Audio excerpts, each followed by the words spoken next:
Selamat petang, salam sejahtera. Terima kasih karena bersama dengan saya di Nazilin Unity Channel. Saudara-saudara yang dihormati sekalian, kita amat bersyukur di Malaysia kerana undang-undang anti lompat parti telah diluluskan di Parlimen dan di Dewan Rakyat. Walau bagaimanapun masih ada terdapat beberapa negeri yang masih tidak menjalani atau menjalankan atau meluluskan mewartakan anti lompat parti tersebut. Namun berlaku sedikit kejutan yang besar di Pulau Pinang apabila terdapat 4 adun yang cuba untuk mencabar undang-undang anti lompat parti. Dan mau tahu keputusannya? Dibawa ke mahkamah, adakah diluluskan atau tidak? Ikuti terus pendedahan ini dan sila tekan butang subscribe untuk mendapatkan isu-isu terkini daripada channel saya ini. Baiklah saudara-saudara sekalian, hari ini kita digemparkan dengan keputusan mahkamah menolak 4 adun yang mencabar undang-undang anti lompat parti apabila ianya gagal. 4 ahli Dewan Undangan Negeri adun di Pulau Pinang hari ini gagal memperoleh kebenaran daripada Mahkamah Persekutuan untuk mencabar peruntukan di bawah enakmen anti lompat parti di negeri itu. Ketua Hakim Negara Tun Tengku Maimun Tuan Mat menolak permohonan kebenaran yang difailkan 4 adun berkenaan melalui prosiding yang dijalankan secara aplikasi Zoom. Dalam keputusannya, Tengku Maimun berkata, Mahkamah Persekutuan dalam prosiding rujukan sebelum ini sudah memutuskan bahawa Dewan Undangan Negeri Dun Pulau Pinang berhak menggubal undang-undang untuk menentukan kelayakan ahlinya yang membentuk sebahagian daripada fungsi demokrasi berparlimen. Saudara-saudara, sebelum saya teruskan isu kali ini, saya ingin berikan pendapat saya dan apa pendapat kamu tentang anti lompat parti ini.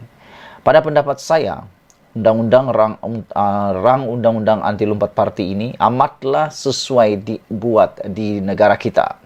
Memandangkan budaya lompat parti dalam kalangan ahli politik di Malaysia, sama ada ahli Dewan Undangan Negeri ataupun ahli Parlimen, sudah menjadi budaya yang seakan-akan tiada penghujungnya. Mereka suka-suka lompat parti, mereka suka-suka mau menentukan siapa yang mereka sokong. Apabila mereka tidak sebulu lagi dengan parti lama, mereka lompat lagi. Ada juga yang terlalu ketara mengejar jawatan. Ada juga yang terlalu ketara amat mengejar sesuatu pangkat dan mencari peluang untuk menjadi lebih besar kerana tidak ada peluang di tempat asal.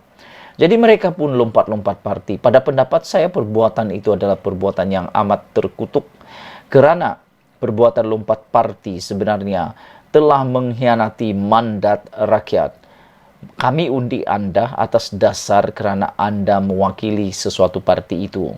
Kami undi anda bukan sahaja kerana parti itu, tetapi juga kerana peribadi anda, tetapi lebih besar daripada itu ialah kerana kami mahu parti itu menang. Tapi apabila anda pindah dan lompat parti ke parti yang kami tak pilih, yang tak menang, akhirnya jadi menang, itu yang bikin panas hati kita. Tak puas hati kita dengan perkara begitu. Kalau begitu, lebih baik jangan buat pilihan raya. Sebab suka-suka saja kamu pindahkan. Jadi pada pendapat saya, rang undang-undang anti lompat parti ini janganlah sekali-kali dicabar. Tak perlu dicabar kerana ianya amat baik untuk rakyat Malaysia. Kita lihat saja rentetan daripada perbuatan lompat parti ini, ianya tidak lagi berakhir sampai di sana saja. Sehingga ke hari ini, gara-gara langkah Seraton, lompat parti mengkhianatan daripada ahli-ahli parti PKR dan Bersatu lompat pula, menyebabkan sehingga ke hari ini kesannya masih kita boleh rasai ketidakstabilan politik, ketidakstabilan ekonomi, dan juga menyebabkan kerugian besar kepada negara kita. Pada pendapat saya, rang undang-undang anti lompat parti ini bukan saja harus diteruskan, tetapi mungkin boleh dikuatkuasakan lebih berat lagi hukumannya. Salah satunya, seperti sebelum ini, tanpa ada apa-apa hukuman tambahan, hanya perlu mengosongkan kursi Dewan Undangan Negeri ataupun Parlimen. Tapi apa kata? Kita bagi hukuman tambahan kalau mereka lompat parti, kita tambah hukuman, perlu bayar 13 juta kah, 10 juta kah, 1 bilion kah. Itu lagi puas hati.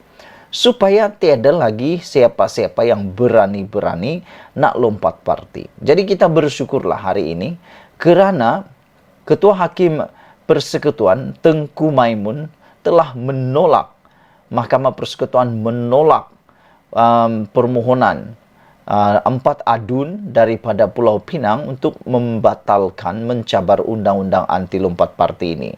Kita bersyukur kerana ianya tidak menjadi duluan. Kalaulah ini diterima, bermaksud negeri-negeri lain juga ada potensi untuk meniru, mencabar kerana ini jadi duluan atau jadi rujukan. Syukurlah kerana Tengku Maimun tidak meluluskan permohonan tersebut.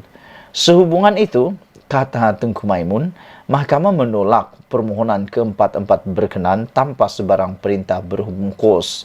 Mereka ialah Zulkifli Ibrahim, Sungai Aceh, Afif Bahardin, Seberang Jaya, Khalik Mehtab Muhammad Ishak, Bertam, dan Zulkifli Madlazim, Teluk Bahang, yang memfailkan saman terhadap DUN Pulau Pinang dan speakernya bagi mencabar usul yang dibentangkan pada Oktober 2020 supaya mereka mengusungkan kerusi masing-masing dan pilihan raya kecil diadakan. Keempat adun itu memfailkan injuksi terhadap Badan Perundangan Pulau Pinang dengan meluluskan usul pengosongan kerusi masing-masing selepas mengambil kira keputusan keluar daripada Pakatan Harapan dan menyertai Perikatan Nasional. Terdahulu, Peguam Datuk DP Naban yang mewakili semua adun berkenan berkata, DUN Pulau Pinang tidak mempunyai kuasa untuk menggubal undang-undang anti lompat parti dan ia melanggar kuasa berkaitan pemilihan Dewan atau Ahli Parlimen. Bagaimanapun, Peguam Datuk Malik Imtiaz Sarwar menegaskan DUN Pulau Pinang mempunyai kuasa untuk menggubal peruntukan anti lompat parti di bawah perlembagaan negeri. Pada 3 Ogos lalu, Mahkamah Persekutuan memutuskan peruntukan di bawah enakmen anti lompat parti Pulau Pinang adalah sah dan berperlembagaan serta perkara 14A, Perlembagaan Negeri Pulau Pinang adalah konsisten dengan perkara 10 dalam kurungan 1 kurungan C Perlembagaan Persekutuan.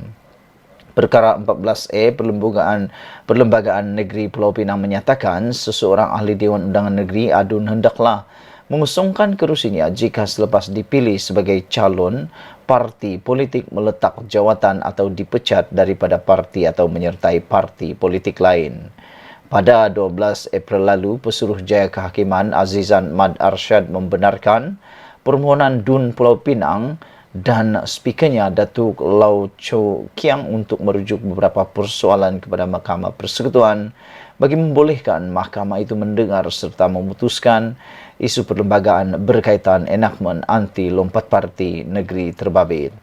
Ogos lalu, Mahkamah Persekutuan mengisytiharkan enakmen anti lompat yang diluluskan oleh Dewan Undangan Negeri Pulau Pinang pada 2012 menempati perlembagaan.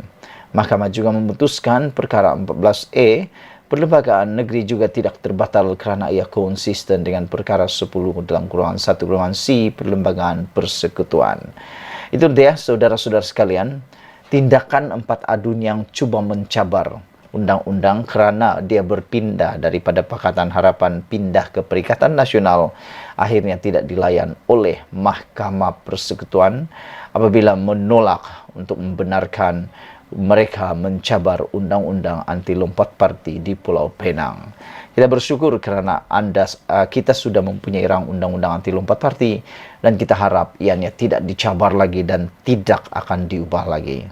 Sekian dulu untuk kali ini. Jangan lupa tinggalkan komen anda, tekan butang subscribe. Malaysia kita punya, kita jaga sama-sama cintai Malaysiaku. Bye-bye.